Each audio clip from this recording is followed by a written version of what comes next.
દેશવ્યાપી સટ્ટાનું 3000 કરોડનું ટર્નઓવર ધરાવતા બાલમુકુંદને પોલીસે એરપોર્ટ પરથી ઝડપી લીધો।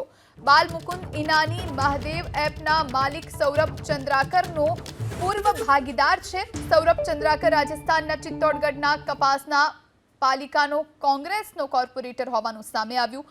મહાદેવ એપ બાદ જોગણિયા બુક નામની એપ તરફથી દેશવ્યાપી સટ્ટો રમાડતો હતો। બાલમુકુંદનું 2 થી 3000 કરોડનું સટ્ટાનું ટર્નઓવર છે।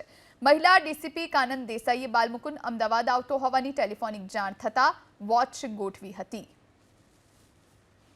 દેશવ્યાપી સટ્ટાનું 3000 કરોડનું ટર્નઓવર ધરાવતા બાલમુકુંદને પોલીસે એરપોર્ટ પરથી ઝડપી લીધો। બાલમુકુંદ ઈનાની મહાદેવ એપના માલિક સૌરભ ચંદ્રાકરનો પૂર્વ ભાગીદાર છે। સૌરભ ચંદ્રાકર રાજસ્થાનના ચિત્તોડગઢના કપાસના પાલિકાનો કોંગ્રેસનો કોર્પોરેટર હોવાનું સામે આવ્યું।